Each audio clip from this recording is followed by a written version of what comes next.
Hello and good morning. Today I'm going to be making a video on wealth management and personal management myself. Don't worry, this is not financial advice, and um, yeah, this is not financial advice. This is education purposes only, and I'm doing this because I think it's a reflection for me to help me understand my relationship with money, and I want to dive deep into the emotional content of money and of wealth creation and abundance within a person's life. I think a lot of the times, people can always tell you like, save this, save that, don't do this, don't do that, don't, don't, rules,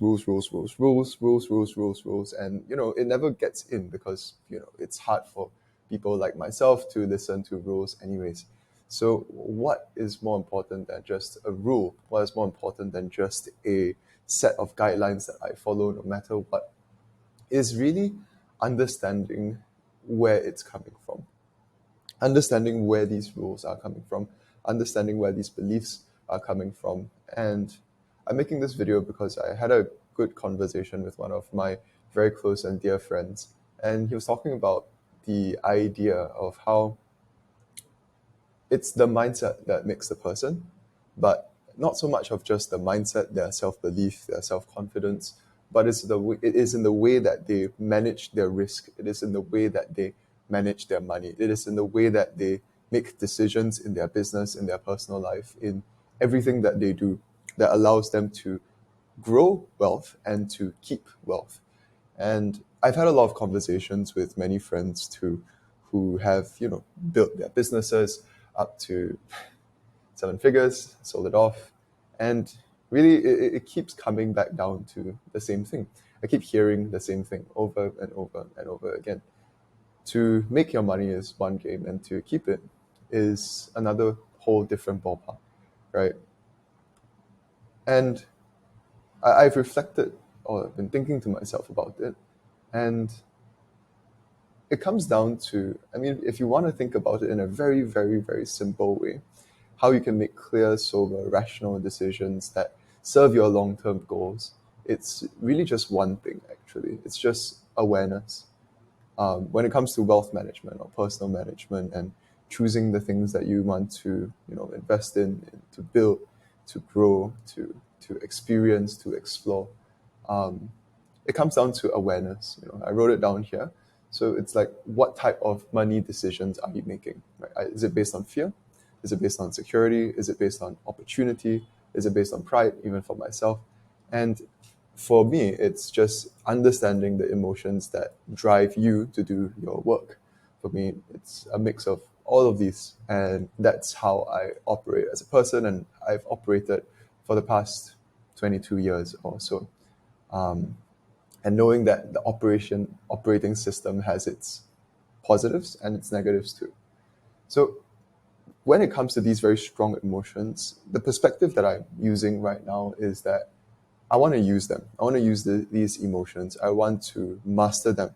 I don't want them to master me. It's like how man created fire, right? You don't let the fire burn your whole house down and say, oh, fuck, it was the fire's fault, right? At the end of the day, if you understand where this fire and how this fire can be used, and you use it very mindfully with awareness, with presence of mind, where you don't get consumed by the fire, where you don't get controlled by it, where you are the one directing it. I think that that is a much, much more peaceful approach and more sustainable approach to growing wealth and growing abundance in a person's life. So, how do I do this, or how am I trying to do this? I think that it's a lot of recognizing how you feel. So, for example, it's like, oh shit, the guy's making a little bit more money than me. This guy is doing a little bit better than me. And it's just like, okay, you take 1 to 5 seconds, just take a step back, understand yourself, see, okay, so this person is doing better than me. This person is doing great.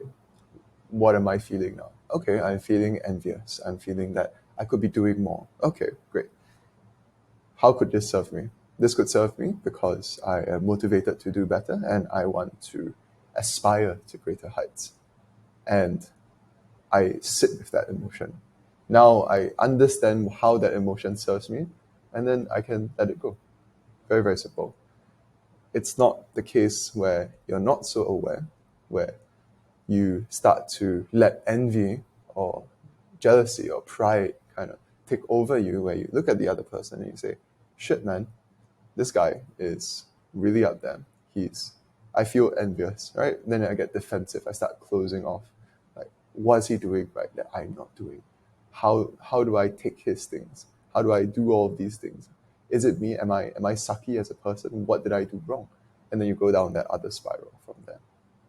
And it's about being aware of where your mind is going.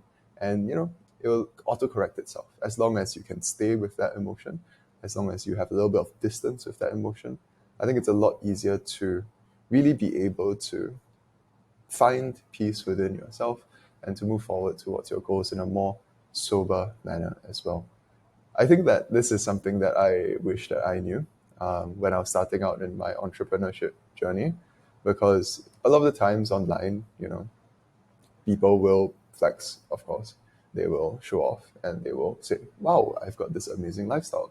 I've got all these things. I've got all these achievements. I've made this much money.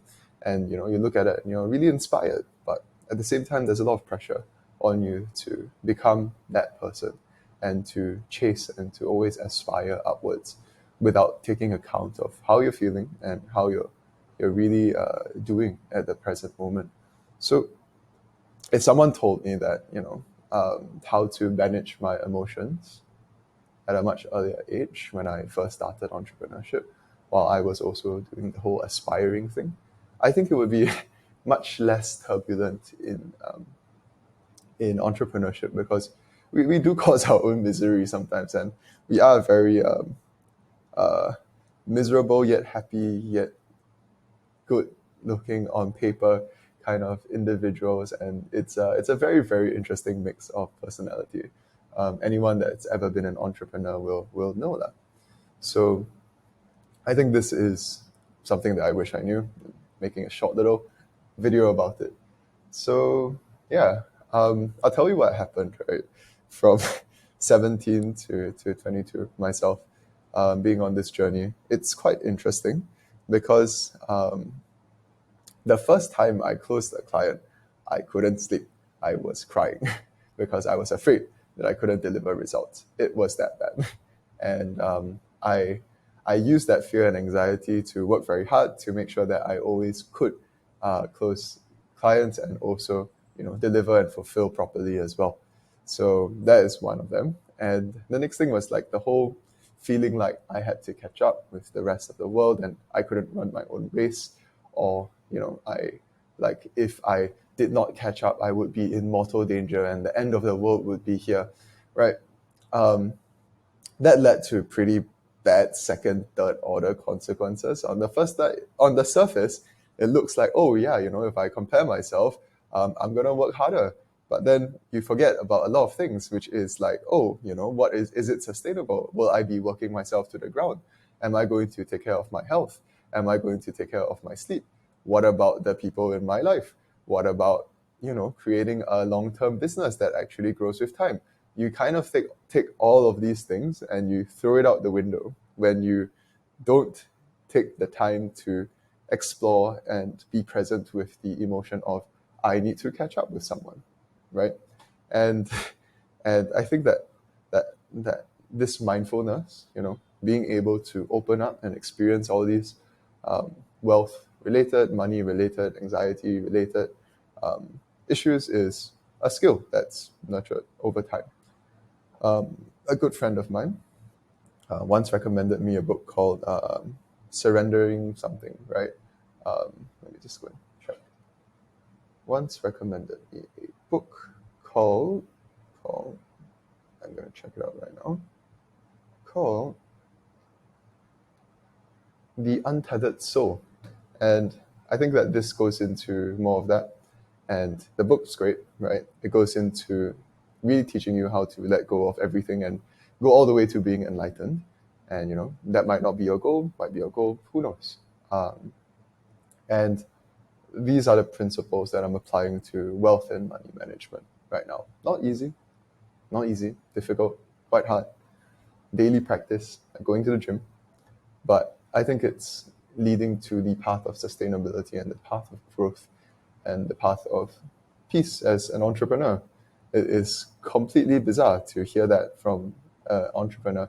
Most of the time, entrepreneurs are very troubled souls. So, yeah.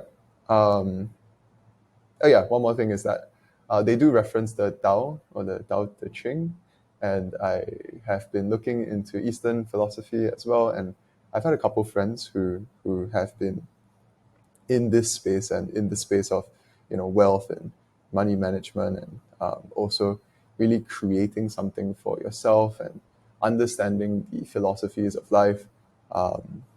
So nowadays I'm also exploring the Tao. I used to come from a very Western kind of like philosophy. You got to be stoic. You got to be this. You got to be that. You have to experience life, and you have to do all these things. You're hedonistic. You have to take pride in yourself. You have to do it, do it, do it, do it. You have to never be humble. You have to show yourself off. Right, very Western style thinking. And I think this new season in my life, blending the Eastern in, talking about humility, talking about taking care of the people around you, talking about creating a community that helps to support you in the long run, talking about really building the roots, infrastructure, long term things, growing deeply, growing into the hard things, learning how to set the seeds. I think all of these kind of very natural metaphors are things that I'm thinking about more in my life. And yeah, I feel that they are helping me to grow a lot better as an individual and more sustainably. I'm a bit kinder to myself um, these days. So yeah, long ramble. No idea where how this is going to go. But I thought that I would shoot this, and it would be good to get myself out there as well. Aside from work, just sharing the learnings that I have. And yeah, I will be seeing you soon. And grateful again to everyone that has been in my life. I feel like I'm in the "this man has no enemies" phase. But yeah, I'll see you when I see you. Take care. Bye.